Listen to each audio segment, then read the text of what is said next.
Leandro Gonçalves Santana, assassino confesso de Valquíria Pedroso Santana, foi preso hoje pela polícia em Bertioga. Ele era ex-marido da vítima.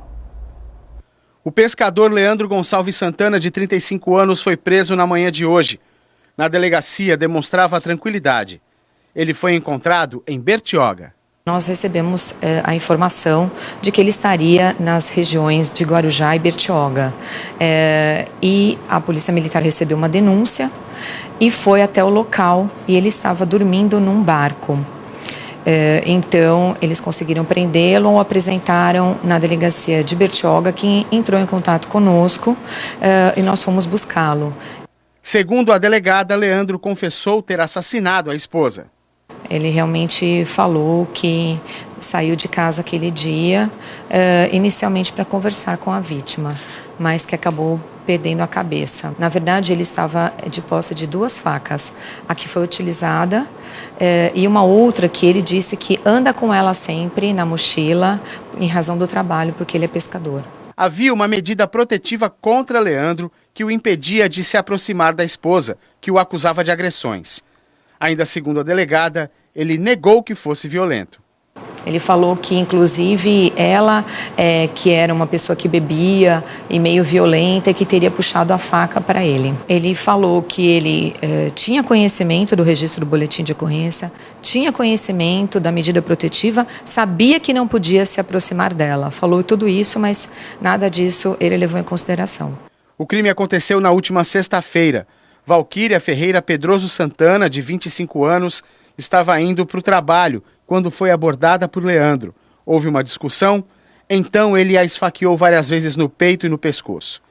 Valquíria morreu na calçada, menos de 50 metros da padaria onde trabalhava como atendente.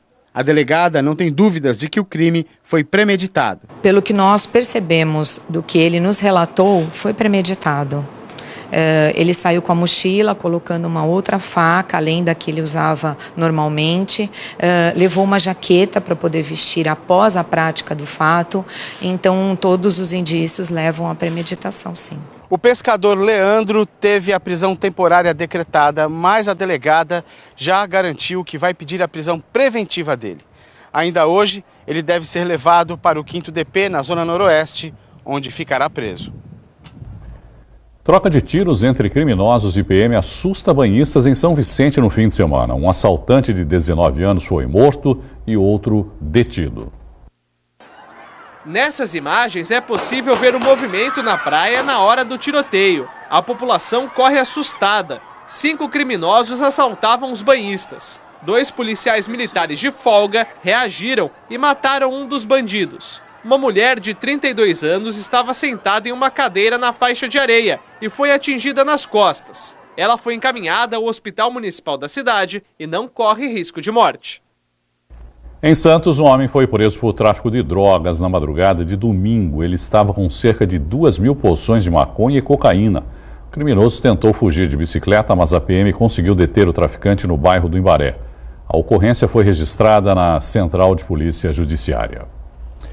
E um caminhão caiu dentro do canal da Avenida Jovino de Melo, em Santos. Dona Márcia conta que estava lavando louça quando ouviu o barulho. Eu escutei um barulho forte, achei que fosse minha máquina que estava trepidando e quando eu olhei era o caminhão no canal. O que a senhora estava fazendo na hora? Estava lavando louça.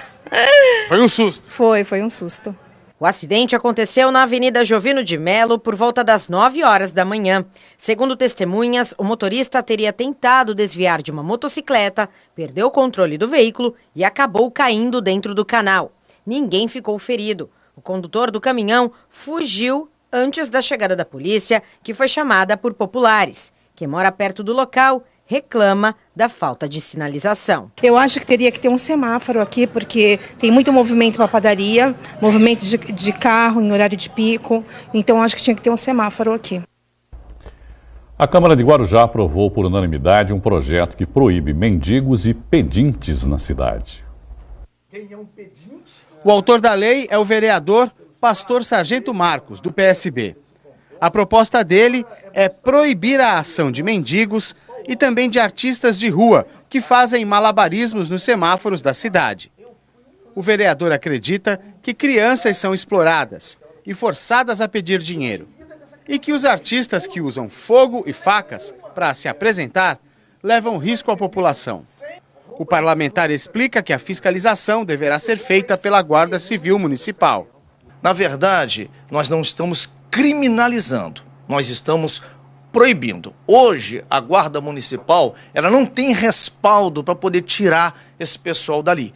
Então, a nossa intenção é que a Guarda Municipal chegue, diga para eles que é proibido de mendigar ali no cruzamento, e encaminhe eles para nossa casa de acolhimento, o antigo albergue, se falava albergue, então encaminhe para lá. Que ali, eu como secretário de Assistência Social, eu sei que ali nós temos 5 refeições para eles, nós temos cursos para eles, nós temos casa de recuperação para eles, nós levamos eles para a família de volta. Só eu, no ano passado, entreguei mais de 200 passagens para o retorno deles. Então nós queremos dar para eles condições de sair dessa vida. Então nós encaminhamos, o Guarda Municipal vai encaminhar para a nossa casa de acolhimento, para que eles possam realmente ter dignidade. O projeto de lei já foi aprovado por unanimidade na Câmara. A lei está sendo analisada pelo prefeito, que pode vetar ou sancionar. Se a lei for sancionada, começa a valer. Se for vetada, volta para a análise aqui dos vereadores. Mas a Câmara Municipal está em recesso. Portanto, se esse processo for ocorrer, será só em fevereiro de 2019, quando os vereadores voltam do recesso. Ou seja, se essa lei for aprovada, ela começará a valer somente no ano que vem. Mas a polêmica já foi lançada. Dinheiro dá quem quiser. O que eu sou contra é esse pessoal que fica pedindo no semáforo para usar outro tipo de coisa. Seria o mais certo dar uma profissão para eles, ensinar a sentar um piso, fazer uma massa, coisas assim. Não adianta ensinar a fazer florzinha de folhinha, essas coisas que não... Na sua opinião, proibir resolve? Não, acho que não vai resolver. O atual presidente da Codesp, Luiz Fernando Garcia, assumiu o cargo em novembro após a prisão do antigo gestor e fica no comando da companhia até o fim do ano. Ele conversou com a equipe do Caderno Regional sobre as medidas financeiras que foram adotadas durante este último mês. A gente atacou, não que estivesse alguma coisa errada ou decretada errado, mas nós entendemos que precisava ser atualizados normas e padrões utilizados hoje, com a questão de tecnológica, então são os pontos, e na questão de gestão de processo também. Agora, até o dia 31 de dezembro você permanece, mas a gente não sabe o que pode vir a acontecer com o presidente Jair Bolsonaro entrando de fato na presidência. Todas essas ações que vocês estão trabalhando durante esse período da sua gestão, elas devem permanecer ou de repente podem vir a ser modificadas? Não, são questões de estrutura administrativa moderna, questão de compliance, questão de normas e procedimentos. Eu não entendo, não há uma justificativa técnica para ser alterada, não é uma política de marco pessoal, mas sim de institucional mesmo. O presidente eleito Jair Bolsonaro ainda não anunciou o nome do substituto de Luiz Fernando Garcia na presidência da Codesp, mas já sinalizou que o escolhido deve ser um militar. Para falar mais sobre esse e outros assuntos relacionados ao Porto de Santos, eu converso com o consultor portuário, professor da Unisanta, Hélio Alite. Professor, boa noite mais uma vez e obrigado, viu, por estar aqui com a gente. O Luiz Fernando Garcia teve pouquíssimo tempo, né, professor? Dá para avaliar de alguma maneira essa passagem dele pela presidência da Codesp? Aliás, ele assumiu a Codesp num momento crucial, talvez o pior momento da companhia, com a detenção do seu presidente, de outros diretores, e fez um trabalho como se esperava. Ele pegou a bucha e não negou fogo. E, na verdade, é um técnico e deveria, inclusive, merecer um tempo maior no cargo para poder colocar, implantar esse choque de gestão que ele precisa para que essa empresa... Mas não vai ter essa oportunidade, né, professor? O presidente eleito já deu sinais aí de que vai substituir e que esse substituto vai ser um militar. Sim, eu espero que seja alguém, pelo menos, da Marinha. Uma vez que a Marinha tem mais afinidade com o trabalho portuário, inclusive a Marinha do Brasil, ela é gestora do trabalho aquaviário, do trabalho de portuários, conhece todos os problemas do setor, inclusive dos problemas em terra e em mar. Que, se vier o militar, que seja da Marinha. É uma torcida aí. Caso isso se confirme, seja realmente um militar, ou que não seja da Marinha, mas que seja da área militar, é positivo isso, no seu modo de entender, professor? Olha, a gente não pode... o que a gente pode esperar com relação a tudo que já foi desenhado, arquitetado até agora pelo novo presidente, né? O perfil do governo dele é um perfil bem austero, de militares em várias pastas. Um grande número de militares, né, ocupando mais cargos, do que daquela época do Castelo Branco, ele é mais do que os governos militares. Mais do que os governos militares, né? Que tiveram, inclusive, no Ministério dos Transportes, pessoas como Mário Andreasa, lá no governo militar, Delfim Neto na economia. Sim. E tudo mais. E ele vem com esse perfil. A gente espera que sejam pessoas pragmáticas e que promovam as mudanças e, principalmente, dotem a cidade da infraestrutura que o governo deixou de passar para cá nos últimos 20 anos, entendeu? Independente do tempo que ele está aí à frente da presidência, e provavelmente só vai ficar realmente até o final do ano, e com as modificações que ele está tentando implantar, a burocracia ainda é o que mais emperra o Porto de Santos, professor? Eu acredito que seja uma reclamação de exportadores, de importadores e usuários em geral do Porto de Santos, para que ele se adeque à realidade dos portos mundiais, que não tem esse nível de burocracia, essa retenção de cargas e principalmente esses gargalos de logística, de infraestrutura, de acessos, de como sair da área produtiva, chegar ao porto, que é uma ligação com o internacional, e poder ter a menor e mais rápida passagem no porto, e hoje todo mundo reclama da demora. É o tempo que o navio fica no porto, é Exatamente. Isso que dificulta mais. Isso aumenta demais os custos, não aumenta muito os custos, necessidades de armazenagem, isso demanda também necessidades que não tinha há bem pouco tempo atrás, de extrema segurança das cargas. Hoje as cargas são monitoradas, hoje as cargas têm escolta armada, por conta do aumento da criminalidade. Tudo isso faz parte desse cenário burocrático que leva, evidentemente, a aumento dos custos. O Porto passou agora por um processo assim, né, de tentativa de diminuição da burocracia com a digitalização, processos digitais, né, quer dizer, diminuir a papelada no trabalho e no processo dentro do Porto. O Porto Sem Papel, é preciso dizer que foi um projeto que já tem 10 anos de existência e ele ainda não surtiu os resultados que nós esperávamos. Ainda não? Ainda não. Por que não, professor? Por quê? Por conta da duplicidade. O sistema brasileiro ele tem muitos atores. Você tem no cenário portuário vários níveis de fiscalização, a fiscalização da Anvisa, da Alfândega, enfim, a fiscalização do Ministério da Agricultura. São órgãos que têm mecanismos e sistemáticas diferentes que precisavam estar unificadas. Que é um retrato do próprio país, né, professor? Vamos combinar. O Brasil como um todo é burocrata, né? Quando você olha para a área de saúde... E olha que nós já tivemos um Ministério da Desburocratização, sim, né? O professor deve lembrar. Meu xará, Hélio Beltrão. Hélio Beltrão, exatamente. Todo mundo embarcou naquela, e naquela época nós já tínhamos essa necessidade, na década de 70. Já se falava em desburocratização naquela época e agora, hoje ainda falamos isso. Eu só conheço uma coisa mais antiga que isso, que é a ligação Santos-Guarujá. O tal túnel, que agora já virou ponte, daqui a pouco vira túnel. Então a desburocratização talvez seja aí o outro avô dessa história. O fato de o comando, né, vamos chamar assim, do Porto estar lá em Brasília também dificulta, né, professor? Quer dizer, você não tem a agilidade que é preciso para o Porto quando você depende que a decisão vá até a Brasília, tome a decisão, aí volta a resposta e aí você toma atitude. Existe a possibilidade disso modificar com a nova gestão do presidente Jair Bolsonaro? Tem que modificar, porque nós estamos muito atrasados com relação a isso. Existem passivos de infraestrutura, obras inacabadas. A perimetral, Irineu, ainda está inacabada. Nós temos a necessidade de aumentar o nosso fluxo ferroviário e rodoviário, tentando aumentar a matriz ferroviária em substituição ao modal rodoviário. Obras que ficaram pelo caminho, projetos que não foram concluídos, e tudo isso são passivos governamentais que jamais saíram de Brasília.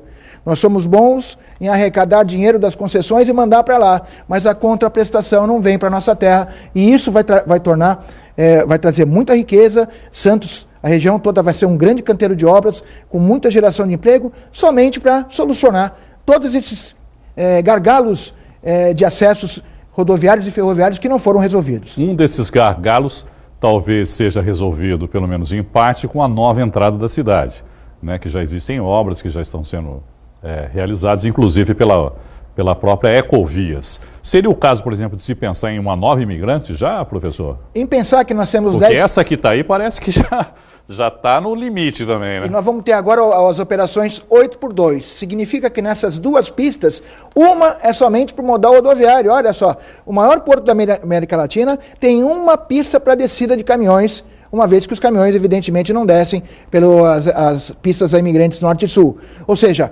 precisamos sim por um meio viário para o escoamento do rodoviário. Mas uma imigrante que os caminhões possam descer, exatamente, né, porque essa não era a expectativa quando se fez o planejamento, né? Ela foi feita para turista. De carros, né? De carros. Nem para ônibus ela serve. E a malha ferroviária, professor, talvez fosse também uma boa solução, né, para tentar, inclusive, diminuir o número de caminhões que estão nas estradas, né? Sim, até porque a demanda de trem está aumentando muito. A gente tem visto o container chegar de trem, a gente tem visto os investimentos das concessionárias, eles estão animados com relação à modificação dessa matriz de transporte, e a ferrovia, ela tira muito desse peso, talvez até da necessidade de construir uma nova pista. Professor Hélio Litt, muito obrigado, viu, mais uma vez pela participação e uma boa noite, professor. Muito obrigado, é uma alegria. Obrigado.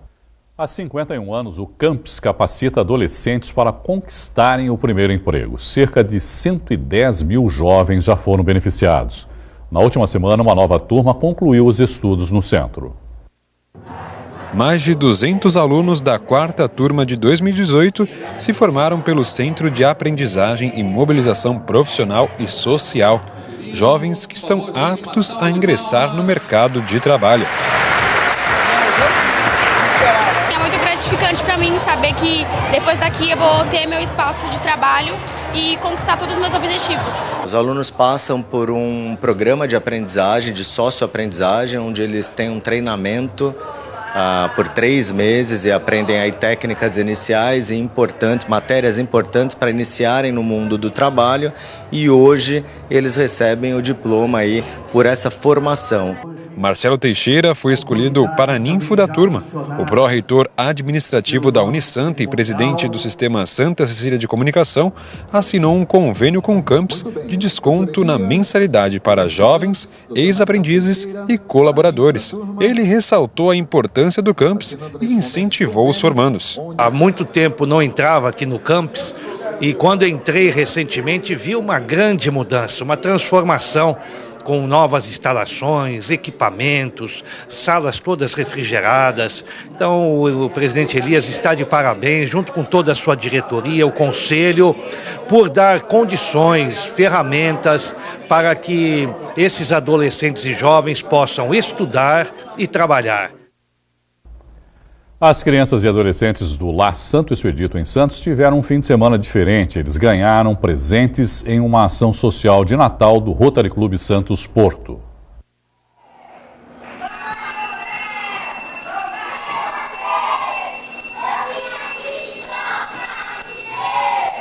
Atendendo a muitos pedidos, ele chegou. A recepção não poderia ser mais calorosa. Depois dos abraços, era a hora da entrega dos presentes. Uma a uma, as dezenas de crianças do Lar Santo Expedito foram chamadas. Elas ganharam doces, balas, roupas, sapatos, jogos e carrinhos. A ansiedade das crianças e dos adolescentes desse dia é muito especial, né? Esperada do Papai Noel. É super importante porque alimenta os sonhos deles e é fundamental para o desenvolvimento deles como seres humanos, que a esperança e o sonho seja cultivado. É uma alegria muito contagiante estar aqui hoje, nessa época ainda de Natal, né? Uma época que as famílias se reúnem, que o amor prevalece, né? Então, isso é o mais importante, né? Este é o segundo ano que o Rotary Clube Porto realiza a ação de Natal com as crianças do Lar Santo Expedito. A iniciativa se estende a outras datas ao longo do ano. Carnaval vai inovar, nós vamos fazer um bailinho de carnaval agora em final de fevereiro, se Deus quiser, vamos fazer uma com bandinha, tudo, fantasia. Festa junina, dia da criança, a gente então vem aqui, faz a brincadeira, o pessoal do clube vem para cá, né, colabora todo mundo. E as crianças ficam felizes e nós mais ainda, né? Então é isso que importa. O lutador do Guarujá, Charles do Bronx, venceu a luta contra o americano Jim Miller no UFC no sábado. O brasileiro encaixou um mata-leão e derrotou o adversário com 1 minuto e 15 segundos.